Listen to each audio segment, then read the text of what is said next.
Well, hello and welcome to another Thursday here at the Association of PEMF Professionals. I'm Dr. Jerry Dreessen, coming to you live from the AOPP headquarters. And today we're going to talk a little bit about what we talked about last week with research, but this is kind of a different spin on it where we're learning all about the cool stuff about research. This is being careful when talking about research and making sure you're not using misguided science quotes, but also if you have clients that are coming to you with things like that, this is a way of defending yourself and what you've got going on. So we're going to talk about where the research falls short and also mistakes to avoid and being a little safer alternatives and some things where you can use this to help educate clients too. So without further ado, let's just jump into this. If you like today's broadcast, please be sure to like us. You can go into Facebook, Instagram, LinkedIn, YouTube, like and share. Some of you are watching live on these channels. And again, jump into our blogs too. Apologies for running a little late. Again, with our technology going on in this world, sometimes getting this broadcast set up has to go through a couple of hoops. And if one of those pieces is not quite working, then we got to get to start all over again. So, but enough of my pain. Let's talk about what's going on today. So, if you have ever had a client saying PEMF didn't work for me or for my animal, what we want to do is talk a little bit about what's going on and how to fix it, and then also using some of the things that are out there as well. So where the research can fall short in this is they often will have small samples. And so it's not a diverse enough group. That could be effective sizes are uncertain. It's, in the clinic setting, it's like, well, Susan had such a great job with her shoulder. It felt really great. Why didn't it work well for me? Different shoulder, different history, different age, different nutrients. You're a smoker, you're detoxing, you're on medication. All of these things you can use in alignment with answering some of these questions. And again, was it a heterogeneous parameters? So sometimes it's hard to copy that. So was it done in an environment? Was it outside? Was it inside? Was there water before and after? Again, was there any incomplete reporting? So was the coil set on the exact same spot as it was on all people or animals?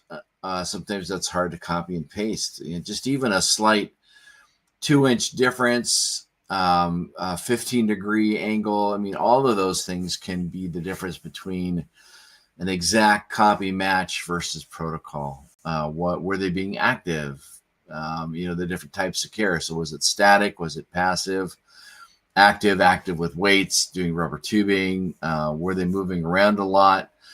All of those can be a change in what's happening. And again, animal and bench data extrapolated to humans. So, well, I read about how PEMF does this. Yes, but that study was done on mice, or it was done on dogs, or, when you move it over from one to another, you've got different DNA, again, different depths, different densities, all of those things. And again, publication bias. So some people will, as you know, they will prove their point with all of the good stuff done on the study instead of looking at non-bias, so all of the different things. And so people will quote, they'll talk about how, well, we're getting favorable results, or these studies all say that this is what we need to do.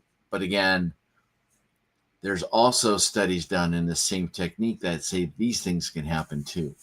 But again, you can flip that. It's like, well, I'm not doing that because these studies say not to use PEMF on this area because of these studies. And it's, well, these studies were done on rats, or these studies were done on animals, and the studies that they've done on humans, this is what they've achieved. So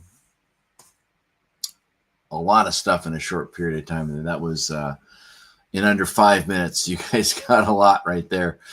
But what I want to do is kind of break that down, and we'll go through the 12 protocol pitfalls and some safer alternatives to talk about. So the one size fits all, again, the intake that you do, what's the goal, what's the stage titration, in other words, for a knee. Is it always going to be 30 minutes 3 times a week for 4 weeks, or is it 10 minutes one time? And then also personalized by sensitivity and condition acuity. Was it a new sprain? Is it a chronic issue? Or are they on medication? Same thing with animals. Are they on any kind of medication? How frequent can you do the setting? Are they standing? Are they sitting, lying down? Is there any anxiety going on? So you have to be careful that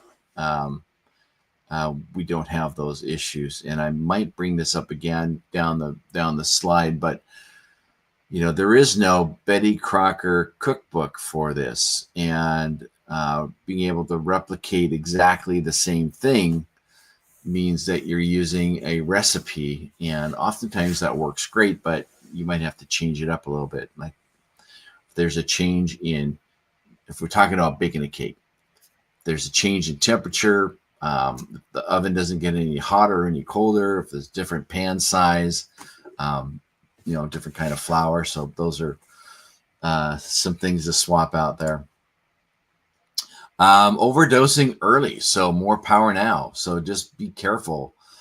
Always, always, always start conservatively. And even if the patient or the client or the owner says, hey, they're not going to be able to get in here next week, can you just give it to them all at once?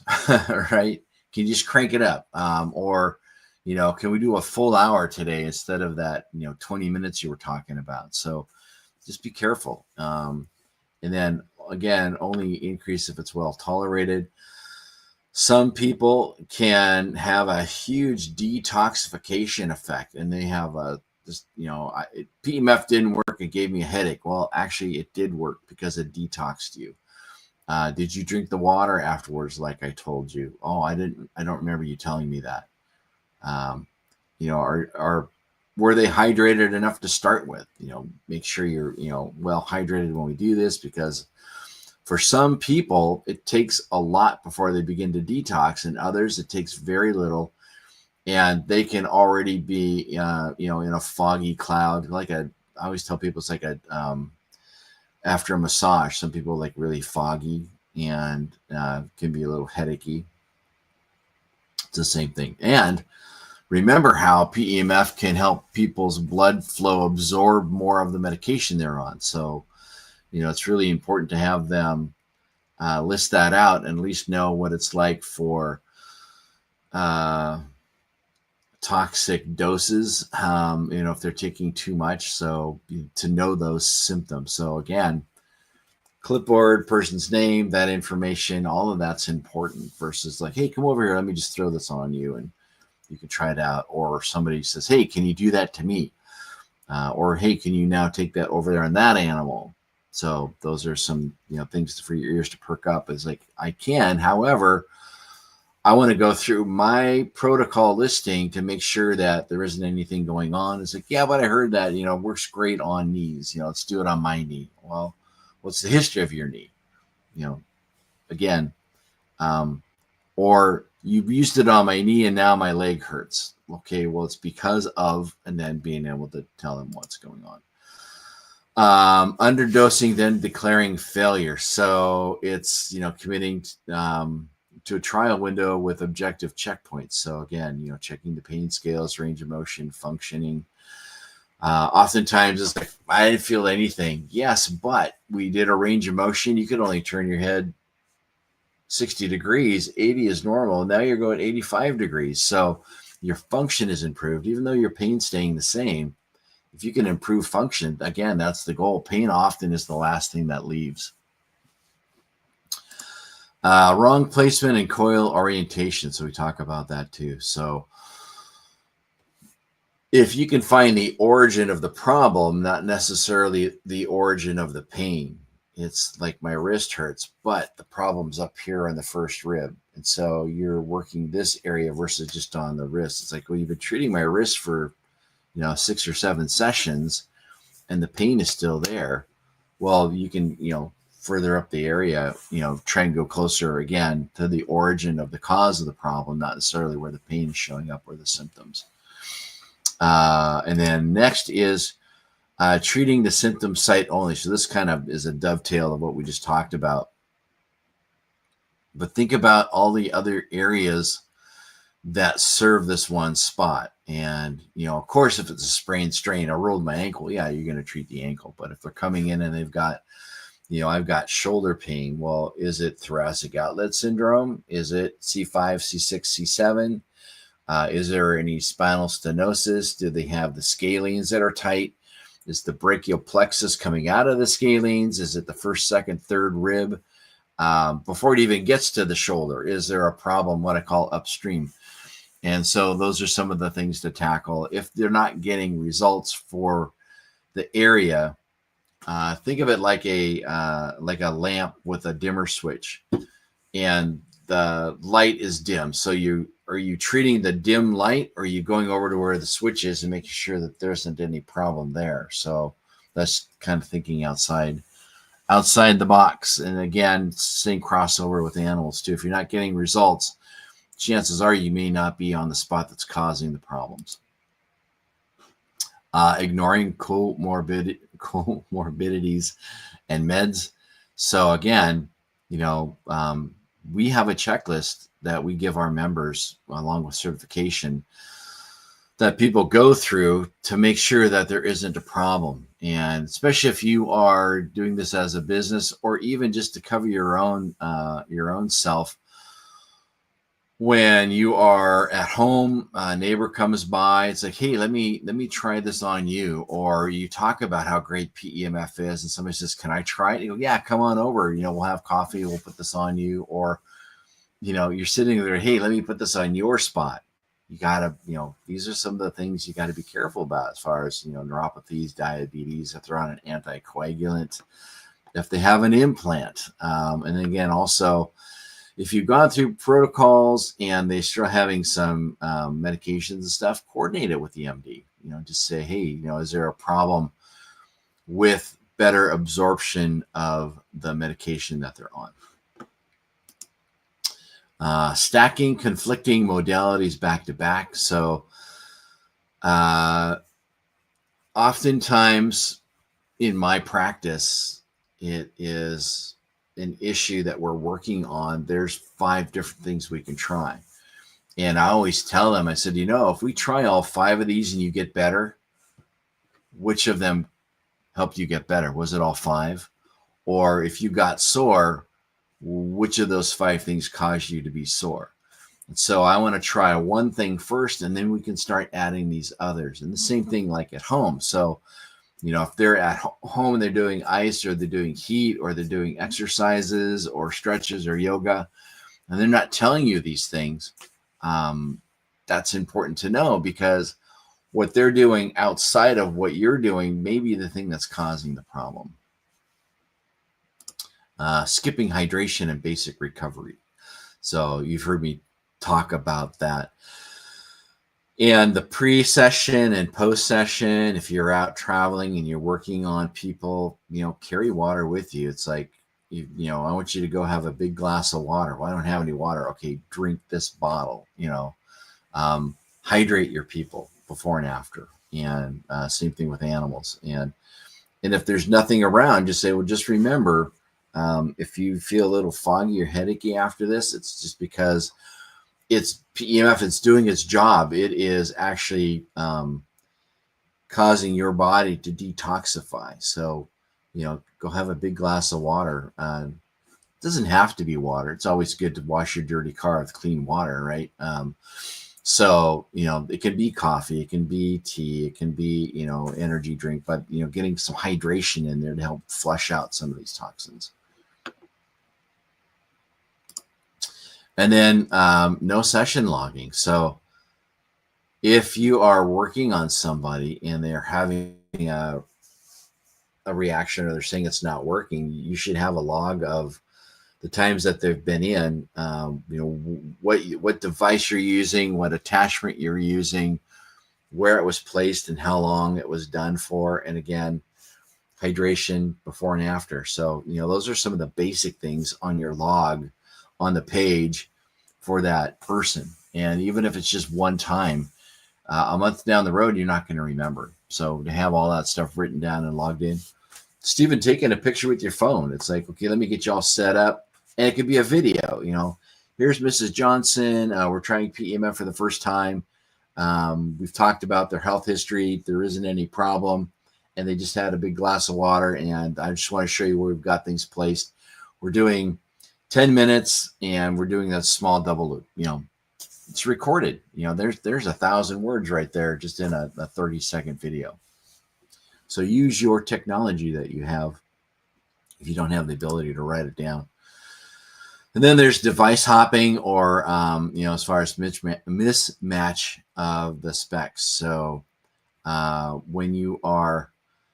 you get a new device, new machine, kind of know the differences between the old and the new, because if you're coming back with a newer machine, and at least let them know, it's like, well, this is newer, or it's been recalibrated. It's your old one. You just had it serviced and recalibrated. So now it's more powerful. And they'll say, well, how come the dial's down? Or this is different than last time? It's like, well, it's been recalibrated. So we've actually got more power coming through with less time, or whatever it is that you need to say or do to let them know that, things are different. Sometimes they don't even know that it's a new machine. Some people are kind of oblivious. I'll have the back pad that they're sitting on, and I have it coupled to a double loop that they're on their shoulder, and I have that written down. But I'll ask them, I said, what did we do last week? I don't know. I just remember sitting in that chair. And it's like, wow, okay, you really are oblivious.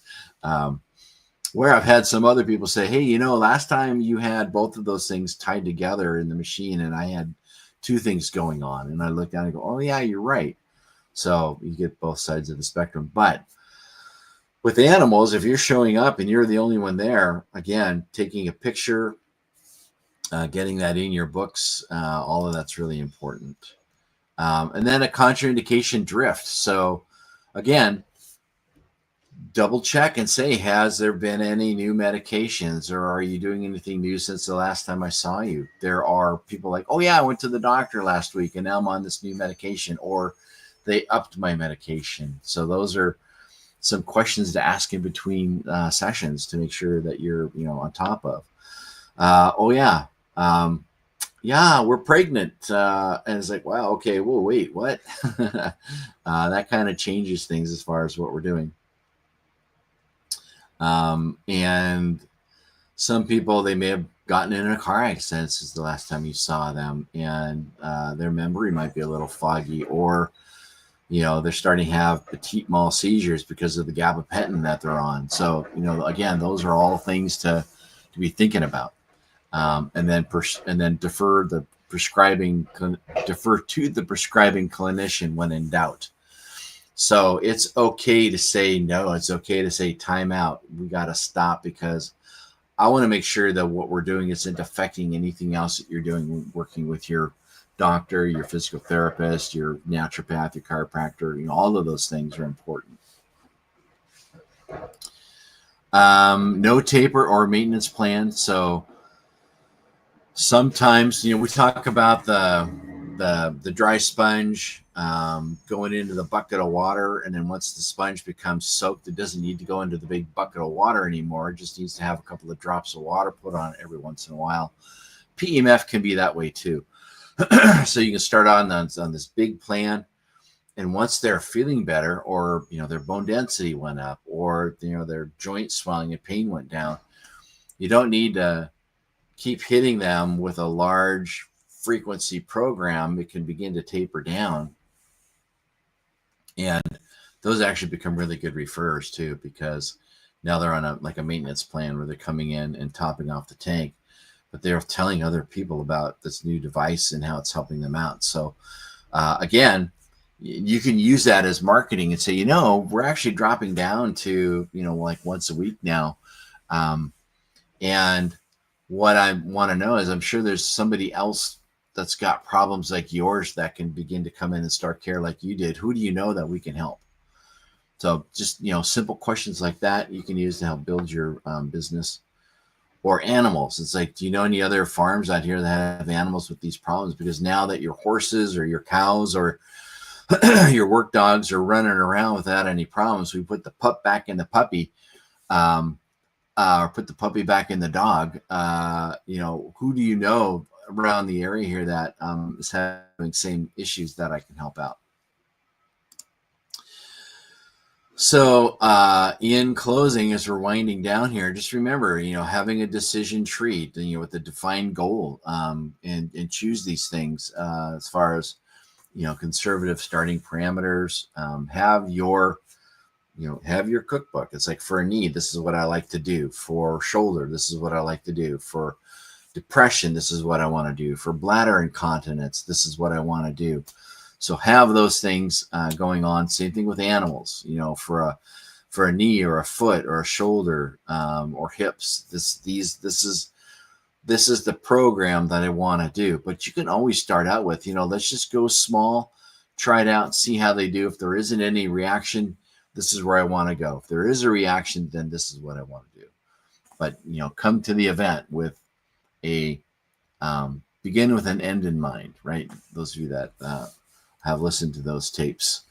But again, have your green, your orange, and red flags. So, green is just some mild soreness. Again, detoxing the area. Sometimes they can move the area further than before. So the soreness is because they're outside their normal or their painful parameters, and they're pushing it another 15 degrees, and that can cause things to be sore. I have that conversation quite a lot with patients. It's like, man, I came in Saturday. It's now Tuesday, and you go, I'm really sore today. Well, what did you do over the weekend? Well, now that I think about it, I felt really good. So I helped a neighbor, garden or mow their lawn, or, they did more than what they usually do because they felt so good. And so because of that, their body is sore because they're actually using their body more. And then once I explain that to them, they go, yeah, you're right. That's exactly what's going on. Again, once you get into the orange phase, or I don't know, you can go yellow. Depends on what your stoplight looks like in your head. But the orange, again, if they're fatigued, headache, sleep disruption, you can reduce that. Again, talk about adding water. Some people, the mitochondrions just kick in, and now they've got all this energy, which is good. But if you did it towards the end of the day, they're going home and trying to sleep with all of this extra energy.